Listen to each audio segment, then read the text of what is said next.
So why so few? Okay, first things first, I think is access to information.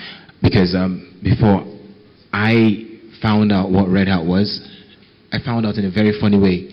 I was in high school, I was meant to study medicine, and I found out that medical doctors don't even have enough time to spend their money. You know, I really wanted to make a lot of money. But are all medical doctors in line with that?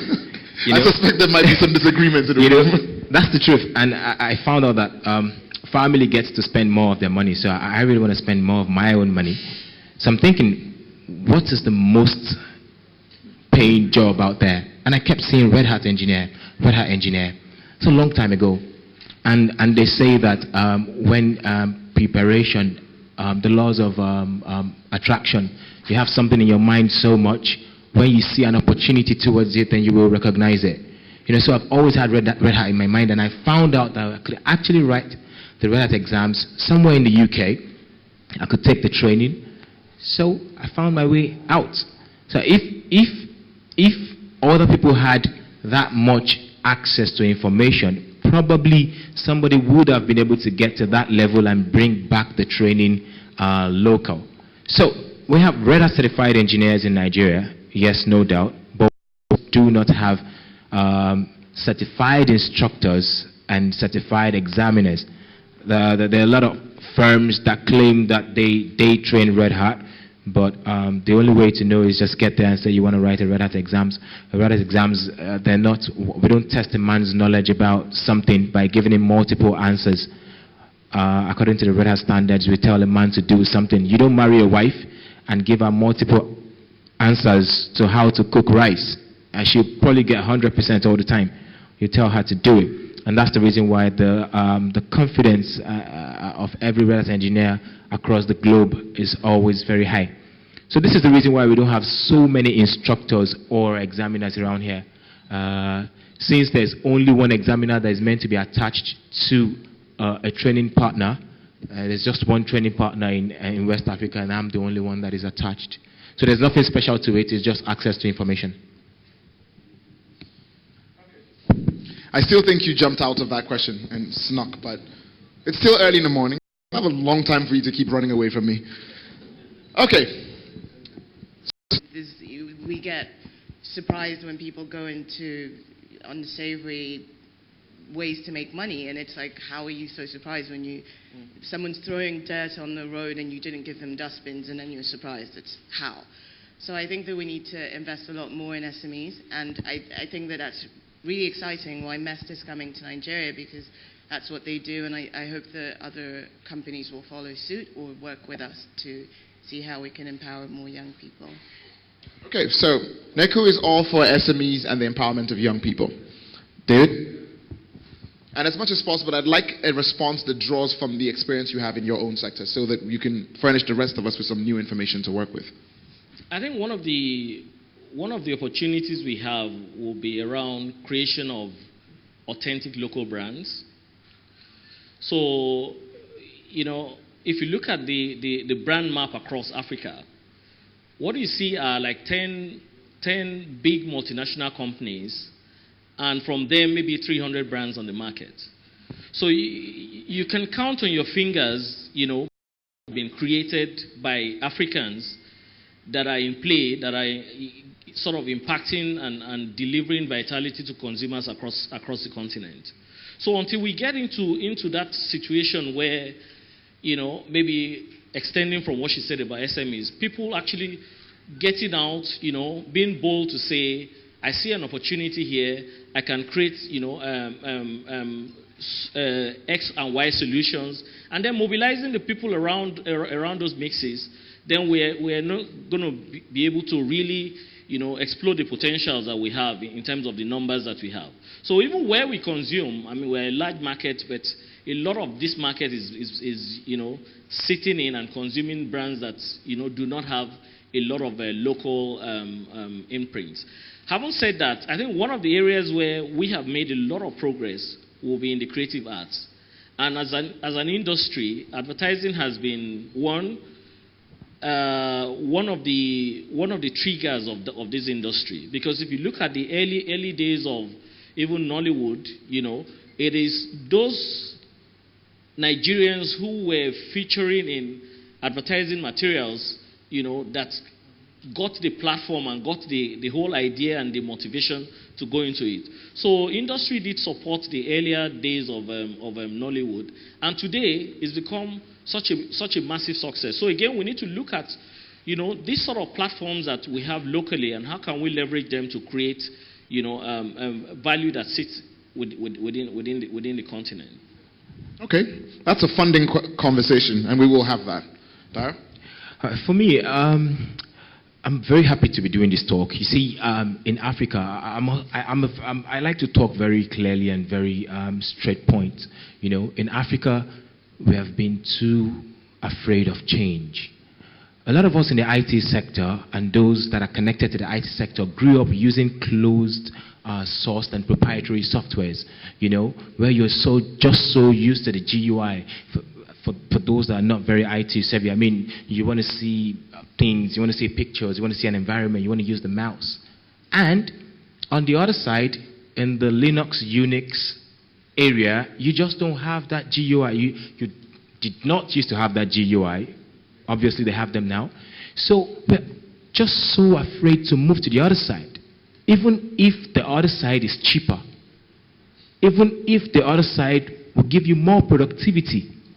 Even if the other side will give you 99% uptime. We have fantastic application developers around here. But no disrespect, your application is useless if it is not up. If people cannot use it, then it is useless. So why are we not looking in that area? Imagine how much firms, banks, multinationals, oil and gas firms, imagine how much they pay out to support. Then what are the members of staff doing? Why aren't you sending them out for a training? You are paying so heavy on this side, and the side you're paying so heavy for is still so vulnerable. It's still so shaky. Then why won't we change things? A few weeks ago, we had the Red Hat Summit in San Francisco, and you need to see what the young people are doing.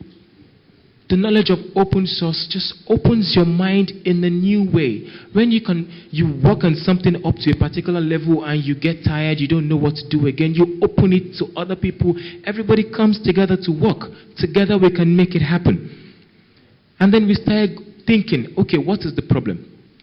Let us tackle the problem from the source. And then we began to take the knowledge of Linux and open source generally to the schools. And then we get to the schools and you get to the universities and you find out that they're actually not really teaching these people what they can use in competing outside. This is the truth. Let us face the truth. Our graduates cannot compete fairly with the guys from Computer Village. That's the truth. Do you know why? These guys from Computer Village are driven by what they make daily. And when they get a phone call, hello, can you supply us a server?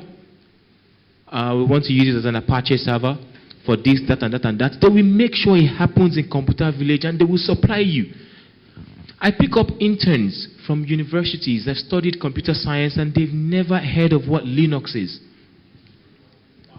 I train professors from the universities and you see the way they keep quiet in my class and they raise their hands up. It's humbling for me, but it's still... Interesting. Thing is that there is an element of education in all three opinions that you three share. That should foster some conversation. The breakout, and yes, we are about to break out. The fun starts here. I'd like to recognize the presence of two of our breakout session speakers. Also was supposed to be part of the plenary, but I'm told that they got their very first experience of Lagos traffic. So it's been rather interesting. Would Professor Enrique Ricard and Joseph Ramon Ferrer please rise to their feet? Can we have a round of applause for them? IESC Spain's represented here. Thank you very much, gentlemen. Please be seated. Okay, so here's what's going to happen. Oh, I'm being incredibly rude. Please rise up, take a bow, and return to your seats. Thank you. Can we have a round of applause for them? So as you can see, it took roughly 45 minutes for us to devolve from the coolness of technology where I could read my schedule from my smartphone to one of these. Anyway, we're going to break up, and everyone will be required to leave the hall for exactly 10 minutes. After 10 minutes, you will return. The hall would have been reconfigured to make sure that all of your breakout sessions are prepared and are ready for you. The halls need to go through a little bit of alteration. So here is a short list of the rooms. If you didn't hear this or you need to get clarification, please ask any one of the ushers in the Tech Plus t-shirts or find me as well. So the Africa room will have, the Australia room will have Nekwa Tawadi with women in business. David, who is also up here, will be leading marketing in the media and its relationship with technology in the Asia room. At the C-suite, we'll have Red Hat's Dio, and we'll have the gentleman from IESE at the Africa room discussing the role of technology in governance. Now, the time is 3 minutes to 1 o'clock in the afternoon. I'd expect that we'll be back here at 2 minutes to 10. Thank you very much, and I'll see you in exactly 10 minutes.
I don't know, say,